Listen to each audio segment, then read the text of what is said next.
रामकृष्ण हरी. श्री संतांची या माता चरणावरी साष्टांग हे करी दंडवत, साष्टांग हे करी दंडवत. संत चरित्र ही आपली चिंतन मालिका, कथन मालिका, पुष्प मालिका चालू आहे. आणि या चिंतन मालिकेतल्या या संत चरित्राचं आजचं हे 12वं पुष्प. गेल्या 11 भागामध्ये आपण संतांच्या चरित्राचा विचार करतोय आणि मध्यंतरी 2 दिवस भगवान श्रीकृष्ण परमात्म्याच्या जन्मोत्सवानिमित्ताने आपण चिंतन केलं आणि पुन्हा आणखी आपलं संत चरित्र आपण चालू करत आहोत. संत चरित्र भाग 11 मध्ये आपण महावैष्णव संत कबीर महाराजांचं चिंतन केलंय आणि मी जाता जाता त्या भागामध्ये शेवटी सांगितलं होतं की आणखी एक भाग आपण संत कबीरांवरती करू. तेव्हा आज संत कबीर महाराजांचं पुढची कथा आपल्यासमोर ठेवणार आहोत. खरं पाहता संत कबीर महाराजांचा काळ आपल्याला माहिती आहे. माऊली ज्ञानोबाराय, भक्त शिरोमणी नामदेवराय, जनाबाई, सावतोबा, गोरोबा, निवृत्तीनाथ महाराज, सोपान काका, मुक्ताबाई या सर्वांच्या समकालीन असलेला संत कबीर महाराजांचा काळ. आणि ही सर्व संत मंडळी महाराष्ट्रामधली, पण कबीर महाराज मात्र उत्तर भारतामध्ये काशीमध्ये वास्तव्यास.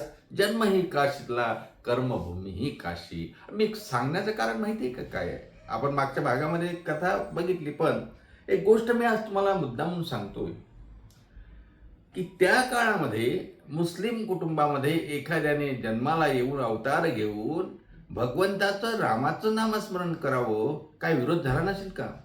खूप विरोध झाला असेल.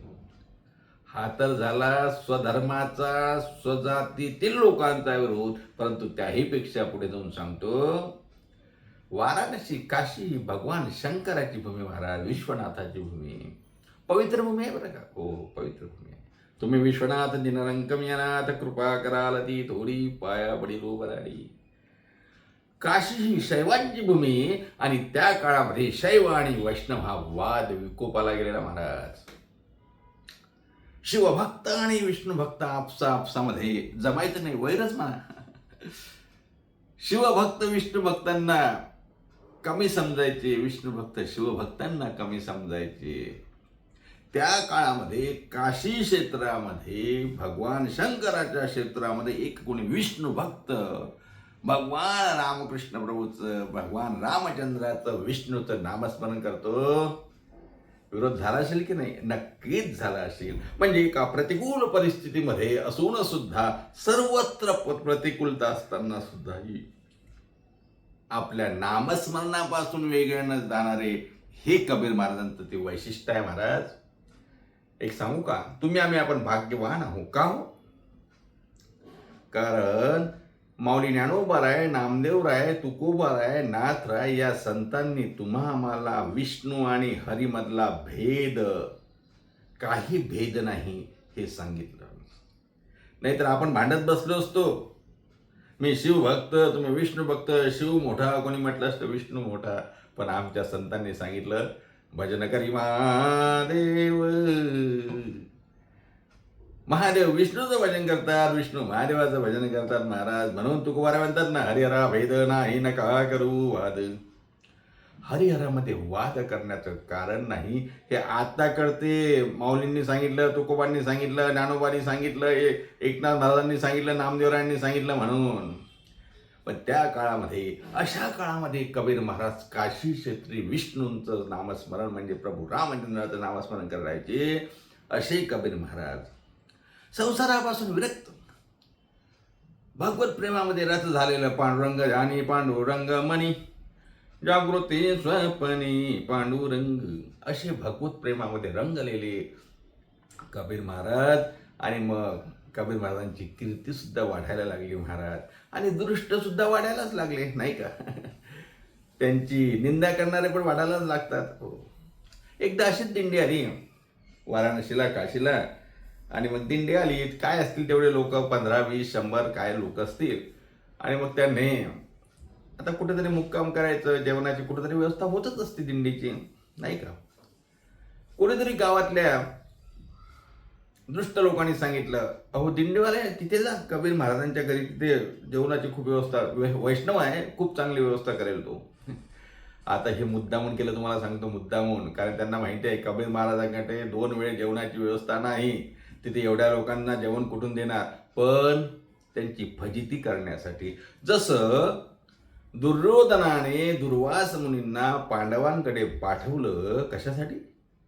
पांडवांची फजिती करावी, सत्वहरण करावं, तिथे जाऊन जेवण मागा म्हणून सांगितलं. दुर्वासराय गेले ना तिथे, आपल्याला कथा माहिती आहे. दुर्वास गेले आणि पांडवांकडे गेले आणि पांडवांना म्हटलं आम्हाला जेवायला पाहिजे. संध्याकाळच्या वेळी गेले सूर्यास्तानंतर. पांडवांकडे ते पात्र होतं महाराज, इच्छा पात्र. त्यात द्रौपदीनं सूर्याकडे बघायचं आणि अन्न मिळायचं. सूर्यास्तानंतर अन्न मिळत नव्हतं, आता अन्न द्यायचं कुठून? बरं, नाही दिलं तर आपलं सत्वहरण होईल, साधू इथून विनमुख जातील, न जेवता जातील. म्हणून द्रौपदीनं धावा केला. कुणाचा? भगवान श्रीकृष्णाचा. कृष्णा ढाव बालव करी, संकट पडले भारी, तरी तू आमदा कैवारी, आले विघ्न निवारी. कृष्णा धाव बालव करी. भगवान श्रीकृष्ण आले आणि द्रौपदीला म्हणतात, अगं मला भूक लागली, खायला दे. अरे इथं आमच्याजवळ खायला काही नाही, आम्ही तुला खायचं तू पुरव म्हणून सांगितलं, तू खायला मागतो. कथा आपल्याला माहिती आहे, मी जाणार नाही खोलात. मी का सांगतोय, भगवंतानी तिथे येऊन त्या ठिकाणी त्यांचं सत्वहरण करू दिलं नाही. पूर्ण जेवण त्या ठिकाणी पुरवलं आणि जेवण पुरवल्यानंतर भगवान जसे दुर्वास मुनीच्या वेळेला पांडवांकडे धावून आले, तसे कबीर महाराजांकडे या लोकांनी पाठवलं. दृष्टबुद्धीनं पाठवले की कबीर महाराजांकडे जेवणाची व्यवस्था नाही, साधू संतांची जेवण होणार नाही, फजिती होईल म्हणून पाठवलं. पण झालं काय माहिती आहे का? कबीर महाराजांनी साधू संतांचं त्या ठिकाणी स्वागत केलं, त्यांचे पाय धुतले, आसन घातलं, त्यांना नमन केलं, साष्टांग नमस्कार केला आणि विचारलं, महाराज काय सेवा करू? आता जेवणाची वेळ जेवण करून जा म्हणून सांगितलं. कबीर महाराज आत गेले. पत्नीला विचारलं, का ग साधू संत आले, त्यांच्या जेवणाची काय व्यवस्था? पत्नी म्हणते, महाराज तुम्ही 2 दिवस झाले नुसतं रामनामाचा जप करताय, तुम्ही जेवलेच नाही 2 दिवसापासून, तुम्हाला माहितीच नाही आपल्या घरात धनधान्य आहे की नाही. हो, घरात काही नाही महाराज. हो, तुम्ही जेवले नाही, मी जेवली नाही, कमालही जेवला नाही. 18 विश्व दारिद्र्य महाराज, काय सांगायचं. भक्तांच्या घरी जसं की दारिद्र्य पुजलं आहे. तुकोबारायांच्या काळी तीच परिस्थिती, नामदेवरायांकडे सुद्धा तीच परिस्थिती. खायला अन्न नाही, पण तरी म्हणतात सर्व सुख ल्यालो सर्व अलंकार, सदैव सुखी महाराज, सदैव सुखी. असे कबीर महाराज. पत्नी म्हणते आपल्या घरी जेवायला काही नाही हो. कबीर महाराज म्हणतात, बरोबर आहे तुझं, आपलं जाऊ दे, आपण आणखी उपाशी राहू, आपल्याला फरक पडत नाही, पण संतांना जेवायला द्यावं लागेल. वैष्णव आले, दिंडी घेऊन आले, त्यांना न जेवता कसं पाठवायचं? कबीर महाराजांची धर्मपत्नी म्हणते, आपण काळजी करू नका, मी बघते, कुठून तरी उधार वस्तन करून काहीतरी करते. आता एक बघा, पूर्वीची उधारी दिली तर दुसरी उधारी मिळते का? दुकानदार तशी उधारी देतात का? तशी उधारी देत नसतात, आपल्याला माहिती आहे ना. आता हे उधारी उसने प्रकार बंद झाले. पूर्वी लहानपणी आम्हाला आठवते कशी उधारी देऊन दुकानात बाहेर उभं राहायचं आणि एवढं द्या तेवढं द्या म्हणायचं, मागची उधारी दिली का वगैरे, जाऊ द्या, तो आता आठवायचाही नाही तो प्रकार आपल्याला. पण कबीरांची पत्नी बाहेर गेली महाराज. 9 वाजले होते, दुकानं बंद झाले होते. कुठंतरी एक दुकान चालू होतं आणि दुकानामध्ये असे एक दिवा दिसला. कबीर महाराजची बायको त्या दिशेने गेली आणि आपल्या कंगनाचा आवाज त्या वाण्याला आला आणि वाणी म्हणतो, कोण आहे तिकडं? कबीर महाराजांची पत्नी म्हणते, मी आहे. अहो, आमच्याकडे दिंडी आली, दिंडीला जीव घालायचा आहे, पण आमच्याकडे काही धान्य नाही, कृपा करून आम्हाला थोडं धान्य देता का? किराणा सामग्री देता का? तुमचे पैसे मोबदला काय असेल तुम्ही उधार द्या, आम्ही पैसे आणून देऊ. मंजूळ मधुर स्वर असलेली कबीराची पत्नी महाराज. अंधारामध्येही चमकून दिसावी, अंधारामध्येही विलोभनीय दृश्य दिसावं, अंधारामध्ये सुद्धा चमकणारा चेहरा, सुंदर अशी कबीर महाराजांची पत्नी आणि तिचा गोड आवाज ऐकून वाण्याचं हृदय महाराज वासनेनं बरबडून गेलं आणि या वासनानंद झाला. विषय मनामध्ये जागृत झाला, कामुक भावना जागृत झाल्याने म्हणतो, ठीक आहे, काय पाहिजे ते घेऊन जा, फक्त मला मोबदला लागेल. कबीर महाराजांची बायको बोलली, ठीक आहे ना, काही हरकत नाही. मग किराणा घेतला, सामग्री घेतली सर्व, आणि म्हणे आता तुम्ही ठरवलं त्याचं काय? कबीर महाराजांची पत्नी म्हणते, हे बघा, मी तुम्हाला शब्द दिलाय, ठीक आहे, पण या पवित्र देहाने अगोदर संतांचं जेवण मला करू द्या आणि नंतर बघूया तुमचा काय.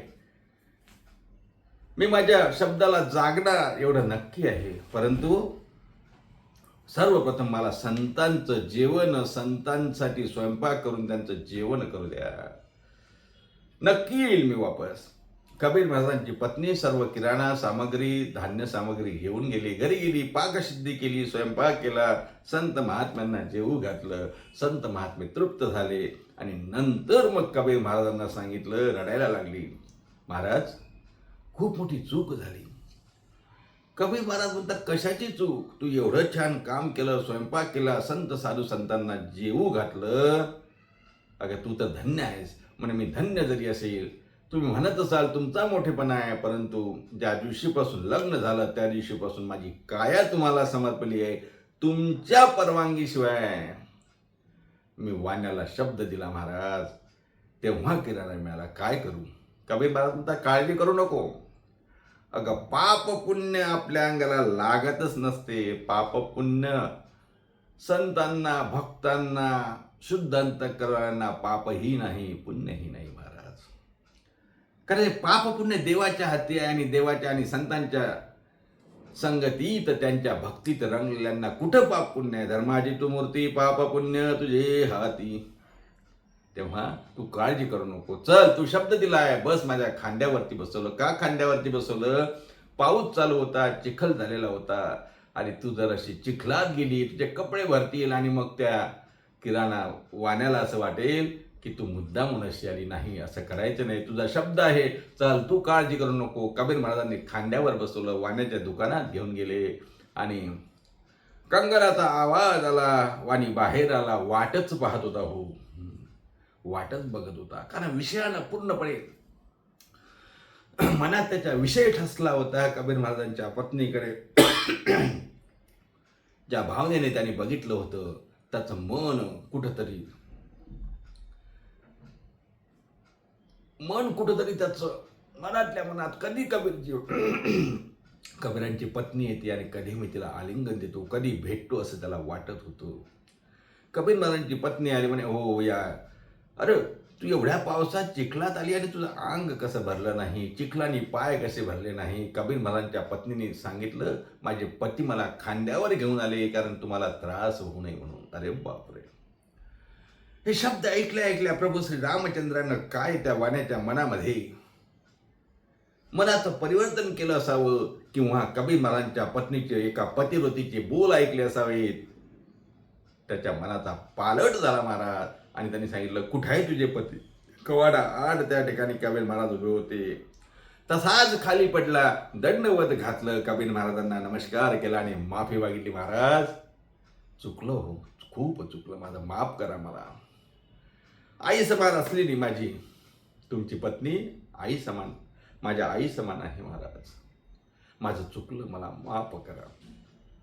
कबीर महाराजांच्या चरणावरती डोकं ठेवलं, श्री संतांच्या माथा चरणावरी साष्टांग हे करी दंडवत घातलं महाराज, आणि सांगितलं, माझा उद्धार करा. पुढे जाऊ तो वाणी कबीर महाराजांचा शिष्य बनला, भगवत भक्त बनला. हा भाग आहे. या चरित्रातून, या कथेतून एकच घ्यायचं आहे महाराज, संत आणि साधूंची सेवा करण्यासाठी कुठल्याही स्तराला जावं लागलं तरी जाण्याची तयारी ज्यांची आहे ते संत आहेत.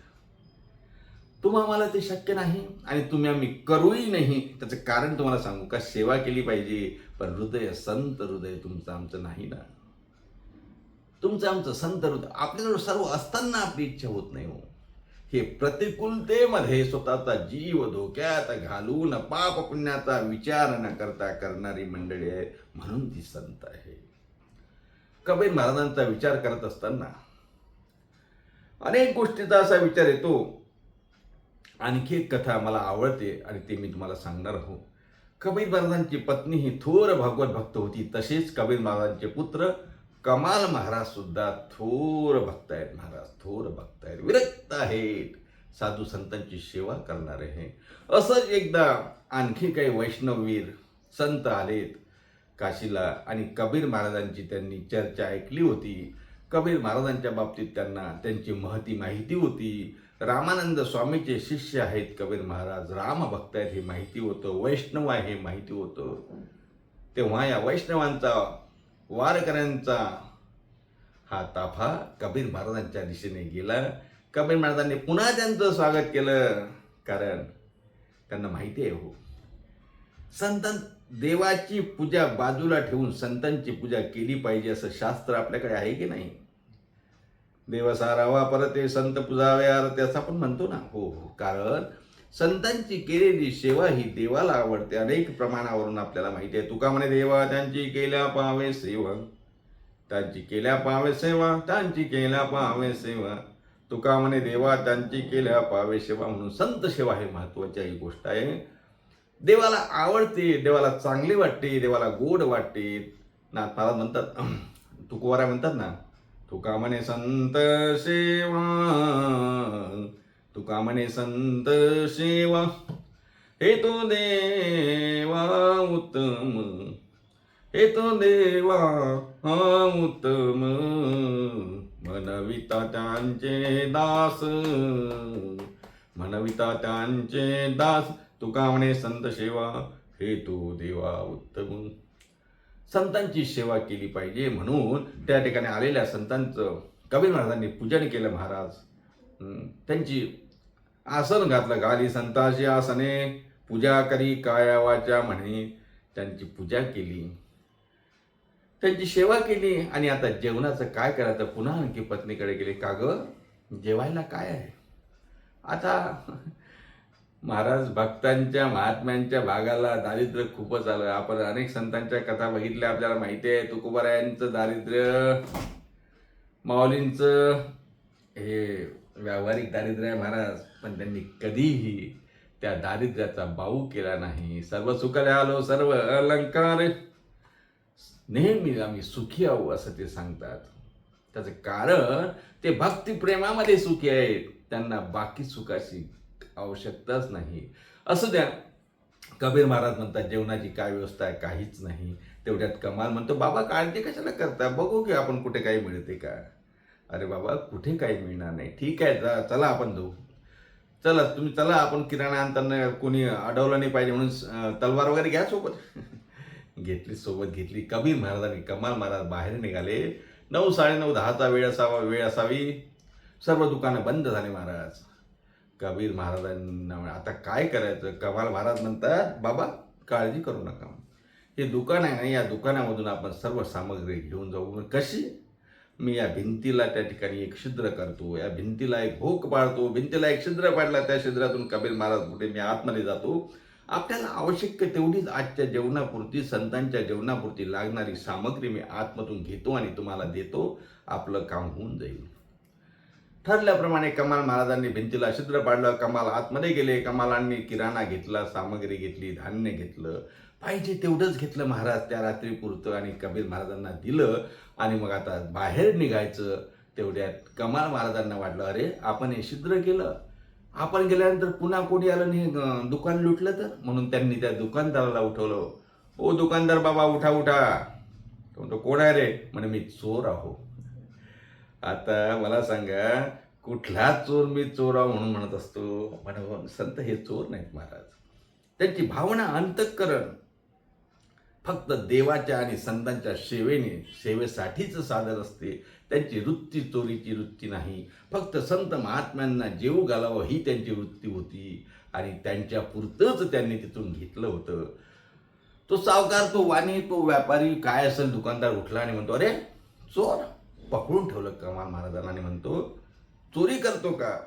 कमाल महाराजांनी आपलं पळून जायसाठी मुंडी बाहेर काढली. किराणा ऑलरेडी दिलेला होता आणि सांगितलं कबीर महाराजांना, बाबा आता एक काम करा, हा वाणी माझे पाय ओढतो आहे, हा ओरडेल, लोक जमा होतील आणि लोक जमा झाले की मग इथे आपल्याला अडकून पडावं लागेल. किराणा घरी जाणार नाही, सामग्री घरी जाणार नाही, स्वयंपाक होणार नाही आणि साधूंना वेळेवर जेवण मिळणार नाही. मग काय करायचं बेटा? माझी मुंडी बाहेर निघाली, माझी शीर बाहेर निघालं, माझं शीर कापा तुमच्या जवळच्या तलवारीने आणि शीर आणि किराणा घरी घेऊन जा, संतांचं भोजन करा, माझं काय मी ते बघतो. कारण हा देह एक दिवस जाणारच आहे. संत सेवेसाठी, संतांच्या भोजनासाठी, संतांच्या सेवेसाठी जर माझा देह केला तर काय बिघडलं. देह जाणार जाणार त्याशी गाळवा खाणार, नाशिवंत देह जाणार सकळ. तेव्हा कबीर महाराजांनी म्हटलं ठीक आहे, तुझी इच्छा. कबीर महाराजांनी त्याचं मुंडकं छाटलं, शीर कापलं, घेऊन गेले. घरी गेले, पत्नीला सांगितलं स्वयंपाक कर. पत्नीला सर्व हकीकत सांगितली. पत्नी पण महाराज विरक्त होती, पत्नी पण देव संतांची भक्त होती, साधूंची सेवा करण्यामध्ये खूप रममान होतं. शेतीने स्वयंपाक केला, सर्व साधूजन जेवले, महात्मे जेवले, सर्वांनी आशीर्वाद दिला, झोपलेत महाराज. नंतर कबीर आणि पत्नी गोष्टी करतात. अहो काय करायचं. कबीर महाराज म्हणतात काळजी करू नको, कमाल आपला देवाचा भक्त आहे, संतांचा भक्त आहे, आपल्याला काळजी करायची नाही, काळजी तो करील. दुसऱ्या दिवशी सर्व उठलेत महाराज. आंघोळा झाल्या, बाहेर निघाले आणि संत मंडळी जायला निघाली, साधू मंडळी जायला निघाली, वैष्णव जायला निघाले, वारकरी जायला निघाले आणि कबीर महाराज त्यांना निरोप द्यायला वेशीपर्यंत जावं म्हणून कबीर महाराजांनी पत्नी बाहेर निघाल्या. वेशीवरपर्यंत गेल्यानंतर एक विचित्र असे एक दृश्य दिसलं. सुळावरती कोणतरी धड लटकवतो आहे. आणि मग कबीर महाराजांना हे संत विचारतात की महाराज हा काय प्रकार आहे. कबीर महाराजांना काय माहिती नाही मला. तिकडे लोक बोंब मारतात की रात्री चोरी केली, एकाने चोरी केली, त्याचं मुंडकं नाही आहे, फक्त धड आहे म्हणून धडाला सुळावरती दिलं. कबीर महाराजांना खरं सांगावं लागलं. कबीर महाराजांनी साधू संतांना सांगितलं, महाराज अशी अशी घटना घडली, रात्री आमच्या इथे असं झालं, खायला काही नव्हतं, तुम्हाला काय जेवण करावं म्हणून आम्ही किराणा दुकानामध्ये अशी चोरी करण्याचा प्रयत्न केला, त्यात असा प्रकार घडला. संत महात्मे गायीवरून आले. कबीरांची भक्ती बघून, कबीरांची निष्ठा बघून, कबीरांचा विश्वास बघून संत महात्मे महाराज प्रसन्न झाले आणि म्हणतात, कबीरा अरे कमाल ही, तू तर कबीर वैष्णव आहे, भक्त आहेत, कमाल तुझ्यापेक्षाही मोठा भक्त आहे. जा त्याचं शीर घेऊन ये. घरी ठेवलेलं शीर आणलं, धडावरती ठेवलं. कबीर महाराज जागे झाले आणि कबीर महाराज कमाल महाराज जागे झाले, जिवंत झाले आणि संतांच्या पायावरती लोटांगण घातलं. महाराज संतांच्या पायावरती लोटांगण घातलं आणि संत सेवेसाठी पुन्हा आपण मला जिवंत केलं. यापुढेही हा देह तुमच्याच सेवेसाठी घालेल म्हणून सांगितलं. ही जी घटना आहे ना, या घटनेतून घ्यायचं काय. यातून आपल्याला फाटे फोडायचे नाही. असं कधी होत असते का, मग मुळात मुंडकं कापायचं का, पत्नीला असं करायचं का. ह्या कथा त्यासाठी नाहीतच. या कथेचा निष्कर्ष काय आहे, या कथेतून घ्यायचं काय आहे. संतांच्या प्रति किती विश्वास असावा, संत सेवा करण्यासाठी माणसाने किती सावध असावं, संत सेवा करण्यासाठी माणसाने किती स्वतःला झोकून दिलं पाहिजे, हे सांगण्याचा यातला प्रयत्न आहे. कबीर महाराजांचा किती विश्वास संतांच्या ठिकाणी. महाराज म्हणतात तेवढा असेल. श्री संतांची या माता चरणावरी साष्टांग करी दंडवत. हे झालं दंडवत. पण विश्वास किती. संतांची ये पायी हा माझा विश्वास किती आहे. सर्व भावे दास झालो त्यांचा, सर्व भावे दास झालो त्यांचा. संतांची पायी हा माझा विश्वास, सर्व भावे दास झालो त्यांचा. सर्व भावानं संतांचा दास होणं, संतांची पायी हा माझा विश्वास. कबीर महाराजांचा देवावर जसा विश्वास, संतांवर विश्वास, साधूंवर विश्वास, पत्नीचाही तसाच विश्वास, मुलांचाही तसा विश्वास. म्हणून हे कुटुंब महाराज थोर भागवत भक्त कुटुंब आहे. कबीर महाराज वैष्णव होते, राम भक्त होते, विठ्ठल भक्त होते. विठ्ठल भक्त होते. अनेक पुरावे आहेत ना आपल्याकडे. कबीर महाराज माऊली ज्ञानोबांच्या समकालीन होते हे सांगत असताना आपल्याला काही वेगळं मला सांगावं लागेल असं नाही. कारण जनाबाईच्या चरित्रामध्ये कबीर महाराज नामदेवरायांच्या आणि जनाबाईच्या दर्शनासाठी पंढरपूरला आले. जनाबाईकडे बघितलं. गोऱ्यांचा मी पुन्हा तो प्रसंग सांगणार नाही. आपण संत जनाबाईचं चरित्र या संत चरित्रामध्ये मी सांगितलं आहे. त्या 2 भागामध्ये आपण ऐकलं असेल. ऐकलं नसेल तर पुन्हा संत जनाबाई चरित्र ऐका. त्यात मी कबीर महाराजांचं सांगितलं. कबीर महाराज आले आणि कबीर महाराजांनी सांगितलं, जनाबाई हे नामदेवरायांची दाशीच नाही, सबसंतन की काशी. म्हणजे कबीर महाराज येऊन गेले महाराष्ट्रामध्ये पंढरपूरला. इतर वेळेस सुद्धा कबीर महाराज पंढरीला यायचे, वारीला यायचे आणि वाळवंटामध्ये कीर्तन ऐकायचे, नामदेवराय कीर्तन करायचे, माऊली ज्ञानोबाराय टाळ घ्यायचे, गोरोबा काका पखावज वाजवायचे. जनाबाई ज्ञानदेवांना सांगायची, माऊली चाल म्हणा चाल. आणि देव मात्र रंगून जायचा, वेडा होऊन जायचा. हो, या सुखाकारणे देव वेडावला, वेडावला वेडावला वेडावला वेडावला, वेडा होऊन नाचायला लागायचा. नामदेवराच्या कीर्तनामध्ये नाचू कीर्तनाचे रंगी ज्ञानदीप लावू जगी. हे जर नाचू कीर्तनाचे रंगी, भक्त नाचतो यात नवल काय, देव नाचतो. आपल्याला अभंग माहित आहे, नामदेव कीर्तन करी नाचे पांडुरंग, जनी म्हणे ज्ञानदेवा बोला अभंग. आणि अभंग बोलता बोलता देव नाचायला लागला महाराज. आणि देव नाचता नाचता देवाचा पितांबर गळला, असं त्या अभंगामध्ये वर्णन आहे. नाचता नाचता देवाचा गळला पितांबर, सावध होई देवा ऐसा बोले कबीर. सावध होई देवा ऐसा बोले कबीर. म्हणजे कबीर महाराज कीर्तनामध्ये होते आणि देव नाचता नाचता देवाचा पितांबर, देवाचं धोतर गळलं. आणि कबीर महाराजांनी देवाला सांगितलं, देवा सावध व्हा, पितांबर गळतोय तुमचा, पितांबर पडलाय, पितांबर नेसा पुन्हा. याचाच अर्थ असा, कबीर महाराज त्या वाळवंटातल्या कीर्तनामध्ये होते, असायचे. म्हणून कबीर महाराज पंढरीचे वारकरी सुद्धा आहेत असं म्हटलं तरी चालेल. आणि म्हणून अशा महान भगवत भक्त, वैष्णव भक्त असलेल्या संत कबीर महाराजांचं चरित्र आपण पाहण्याचा प्रयत्न केला.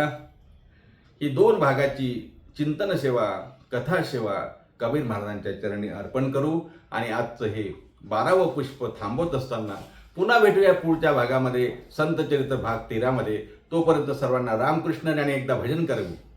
ज्ञानेश्वर माऊली ज्ञानराज माऊली तुकाराम, ज्ञानेश्वर माऊली ज्ञानराज माऊली तुकाराम, ज्ञानराज माऊली तुकाराम, ज्ञानराज माऊली ज्ञानेश्वर माऊली ज्ञानराज माऊली तुकाराम. पुंडलिक वरदे हरी विठ्ठल श्री ज्ञानदेव तुकाराम.